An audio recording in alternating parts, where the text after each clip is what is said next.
Good morning all of you. എല്ലാവർക്കും economics ക്ലാസ്സിലേക്ക് സ്വാഗതം. ഇന്നത്തെ ക്ലാസ് നമ്മൾ തുടങ്ങുന്നത് ഒരു പുതിയ ചാപ്റ്ററോട് കൂടിയിട്ടാണ്.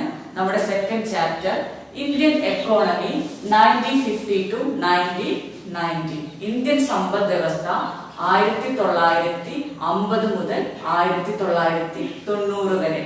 അതായത് നമ്മൾ ഈ ചാപ്റ്ററിൽ ഡിസ്കസ് ചെയ്യാൻ പോകുന്നത് 1950 മുതൽ 1990 വരെയുള്ള ഇന്ത്യൻ സമ്പദ് വ്യവസ്ഥയെ കുറിച്ചിട്ടാണ്. അപ്പൊ നമ്മൾ ഇന്നത്തെ ക്ലാസ്സിൽ ഡിസ്കസ് ചെയ്യുന്ന പുതിയ ചാപ്റ്ററിന്റെ പേരാണ് ഇന്ത്യൻ എക്കോണമി 1950 to 1990.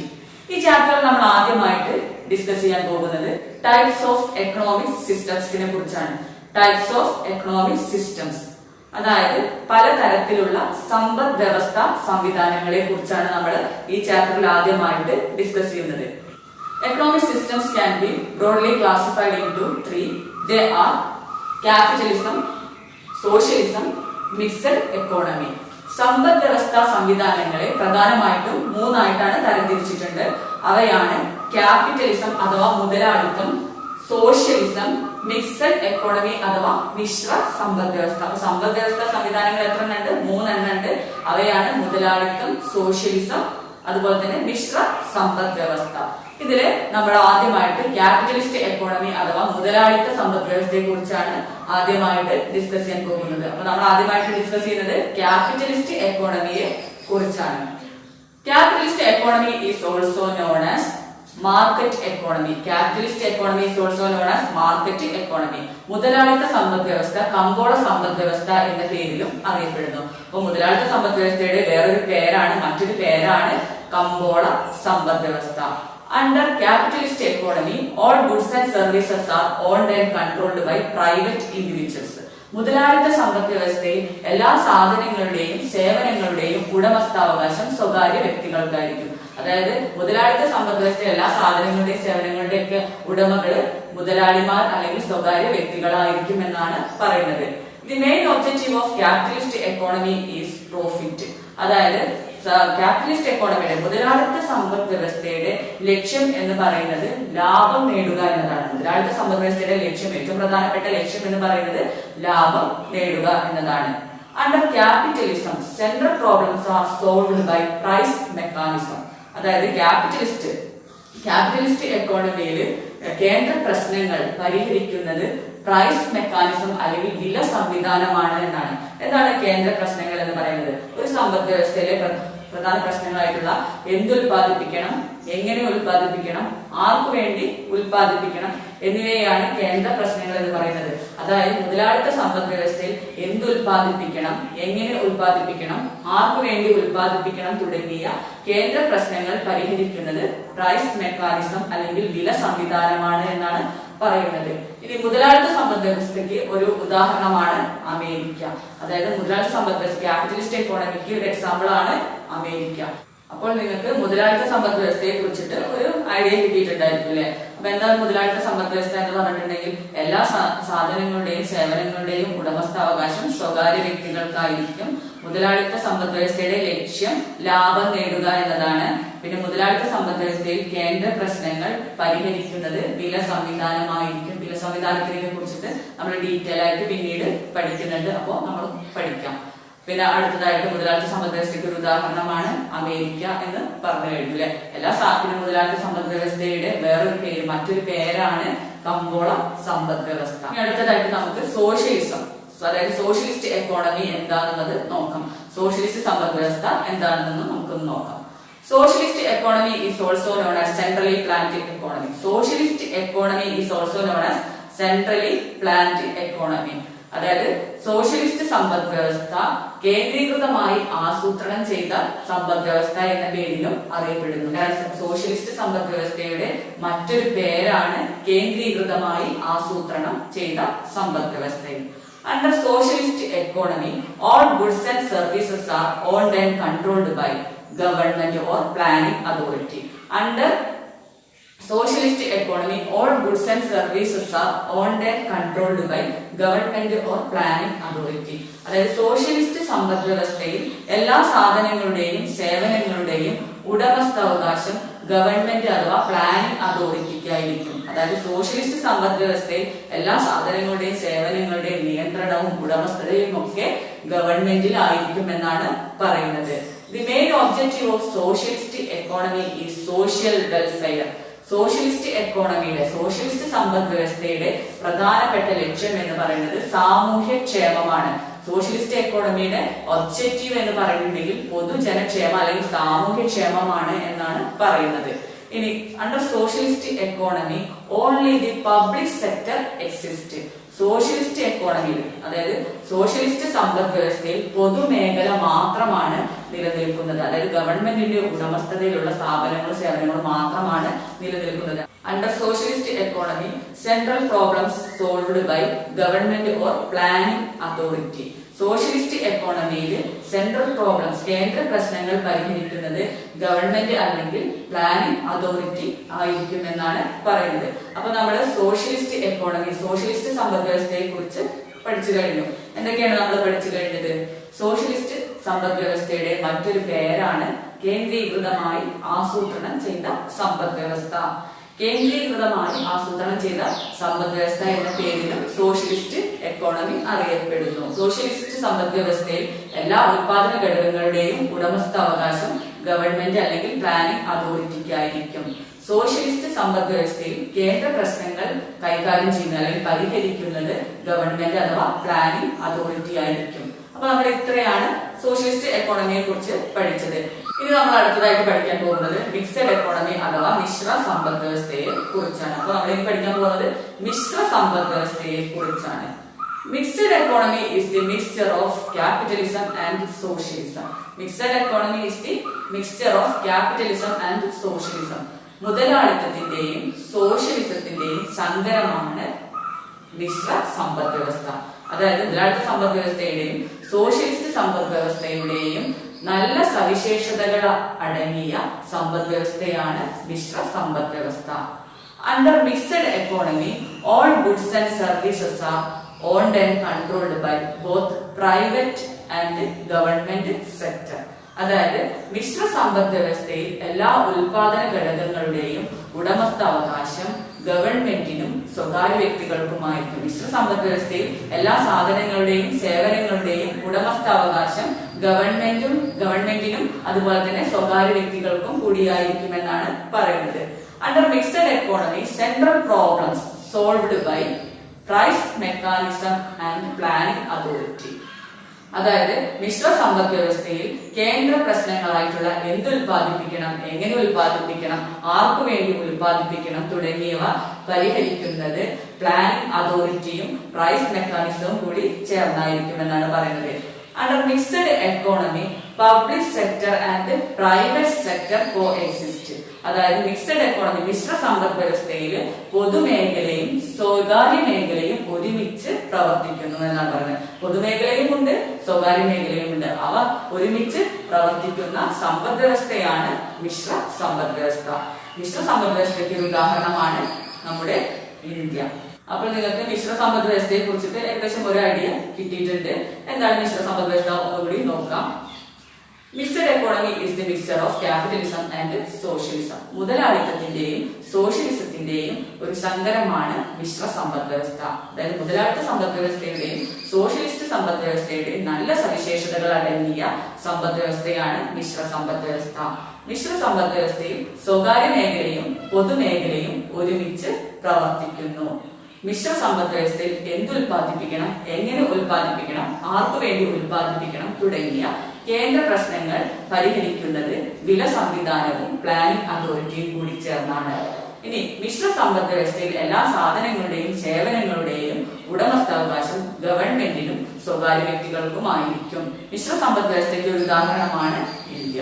ഇനി നമുക്ക് അടുത്തതായിട്ട് നമ്മൾ പഠിക്കാൻ പോകുന്നത് ഈ ചാപ്റ്ററിൽ ഗോൾസ് ഓഫ് 5 ഇയർ പ്ലാൻസ് ആണ്. പഞ്ചവത്സര പദ്ധതികളുടെ ലക്ഷ്യങ്ങളെ കുറിച്ചാണ്. വളരെ ഇമ്പോർട്ടന്റ് ആണ്, എക്സാമിനൊക്കെ ചോദിക്കാറുള്ളതാണ്. അപ്പൊ നമ്മൾ ഇനി പഠിക്കാൻ പോകുന്നത് ഗോൾസ് ഓഫ് 5 ഇയർ പ്ലാൻസ്. ഇനി നമ്മൾ ഡിസ്കസ് ചെയ്യാൻ പോകുന്നത് ഗോൾസ് ഓഫ് 5 ഇയർ പ്ലാൻസിനെ കുറിച്ചാണ്. പഞ്ചവത്സര പദ്ധതികളുടെ ലക്ഷ്യങ്ങളെ കുറിച്ചാണ് ഇനി നമ്മൾ ഡിസ്കസ് ചെയ്യാൻ പോകുന്നത്. അതിനു മുന്നായിട്ട് നമുക്ക് എന്താണ് പ്ലാനിംഗ് എന്ന് നോക്കാം, എന്താണ് ആസൂത്രണം എന്ന് നോക്കാം. മുൻകൂട്ടി തീരുമാനിച്ച ലക്ഷ്യങ്ങൾ നടക്കുന്നതിന് വേണ്ടി ഒരു സർക്കാർ നടത്തുന്ന ബോധപൂർവമായ പ്രവർത്തനത്തെയാണ് ആസൂത്രണം എന്ന് പറയുന്നത്. മുൻകൂട്ടി തീരുമാനിച്ച ലക്ഷ്യങ്ങൾ നടക്കുന്നതിന് വേണ്ടി ഒരു സർക്കാർ നടത്തുന്ന ബോധപൂർവമായ പ്രവർത്തനത്തെയാണ് പ്ലാനിംഗ് എന്ന് പറയുന്നത്.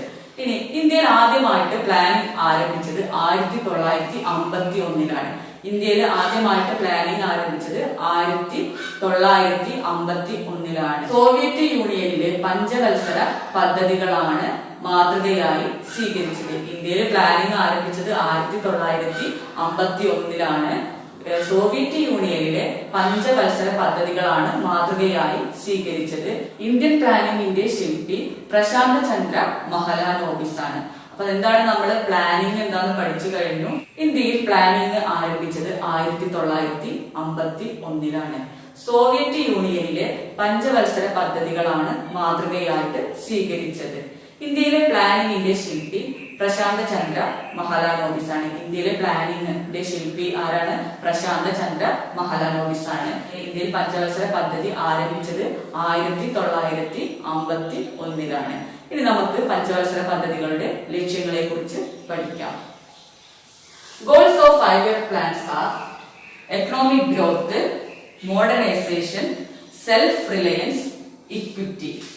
പഞ്ചവത്സര പദ്ധതികളുടെ ലക്ഷ്യങ്ങളാണ് എക്കണോമിക് ഗ്രോത്ത് സാമ്പത്തിക വളർച്ച, മോഡേണൈസേഷൻ ആധുനികീകരണം, സെൽഫ് റിലയൻസ് സ്വാശ്രയത്വം, ഇക്വിറ്റി നീതി.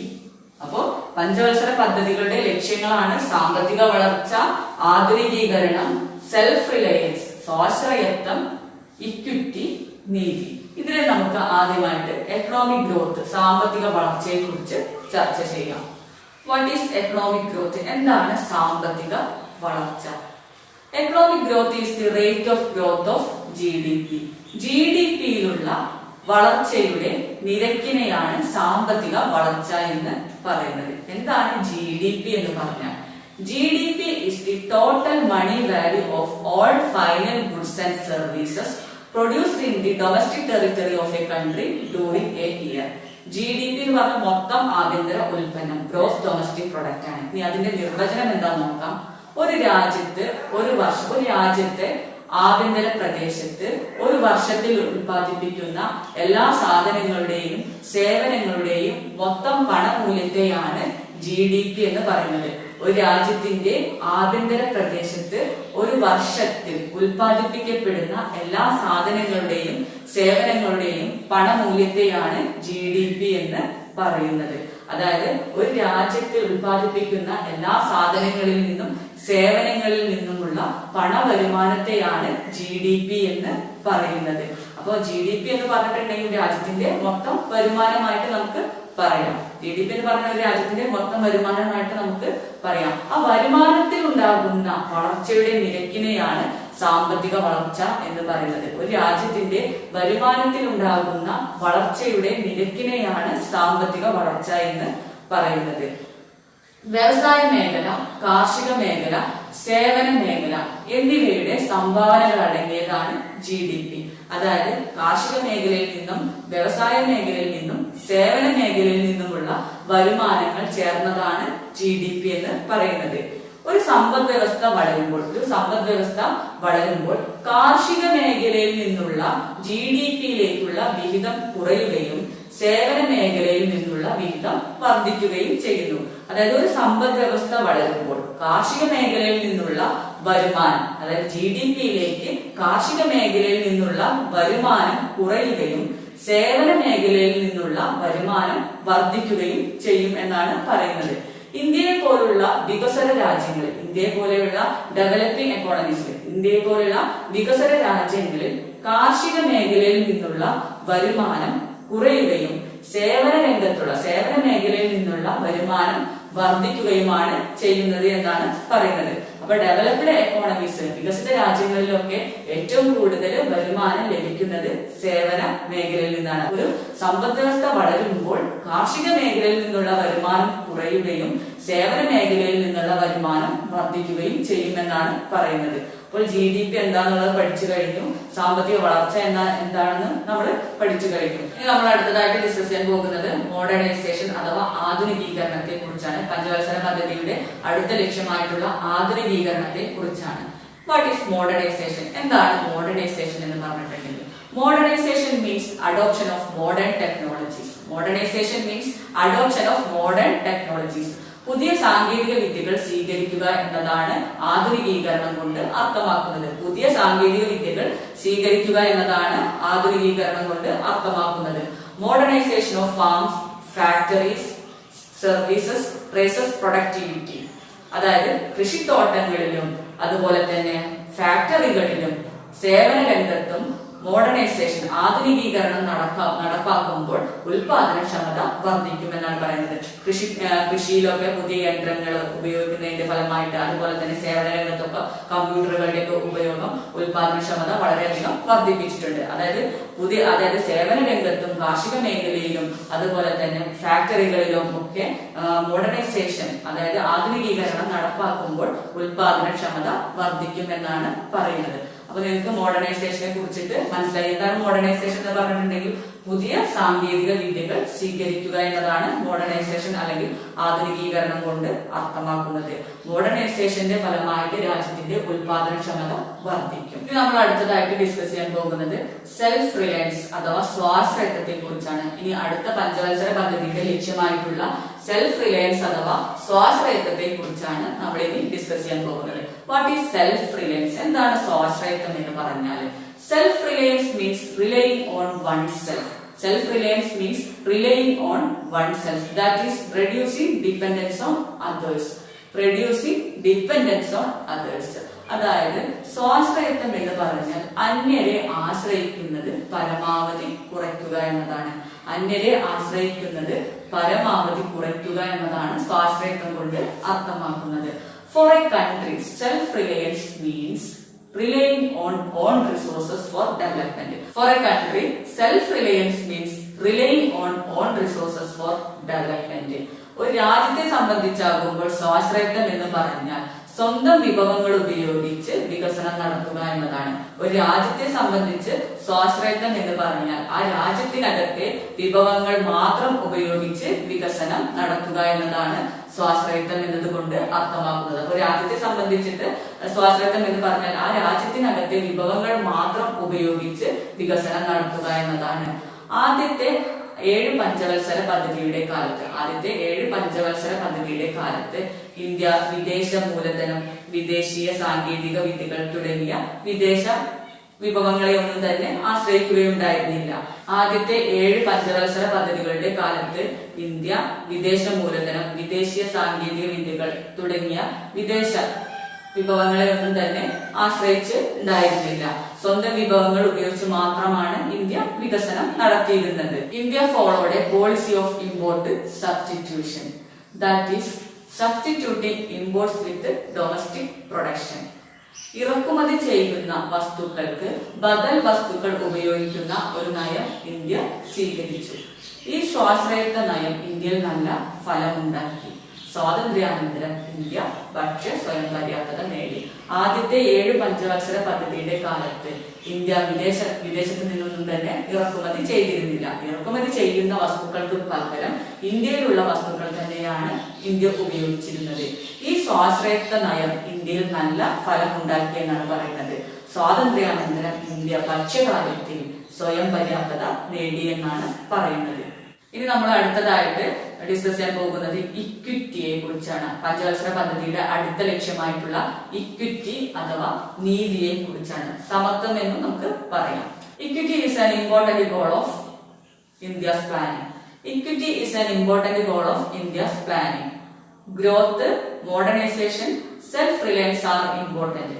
But in the absence of equity, they become meaningless. Equity is an important goal of India's planning.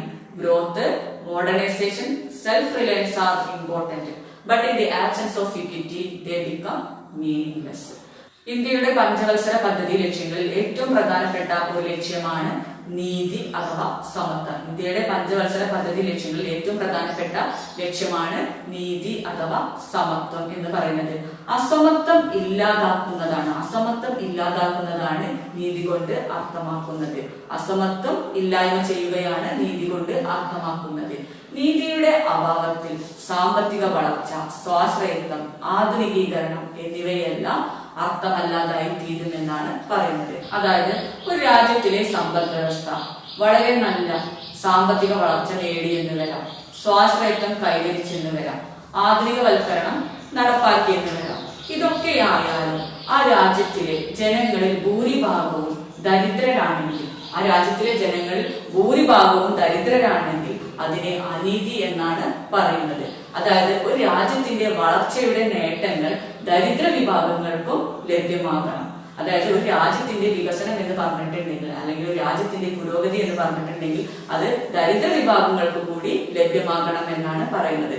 മനുഷ്യന്റെ അടിസ്ഥാന ആവശ്യങ്ങളായിട്ടുള്ള ഭക്ഷണം, വസ്ത്രം, പാർപ്പിടം, വിദ്യാഭ്യാസം, അതുപോലെ തന്നെ ചികിത്സാ ചെലവ് എന്നിവ ഓരോ പൗരനും ലഭ്യമാക്കേണ്ടതുണ്ട്. രാജ്യത്തിനകത്തെ ഓരോ പൗരനും ലഭ്യമാക്കേണ്ടത് മനുഷ്യന്റെ അടിസ്ഥാന ആവശ്യങ്ങളായിട്ടുള്ള ഭക്ഷണം, വസ്ത്രം, പാർപ്പിടം, വിദ്യാഭ്യാസം, ചികിത്സാ സൗകര്യം തുടങ്ങിയവ രാജ്യത്തിനകത്തെ ഓരോ പൗരനും ലഭ്യമാക്കണം.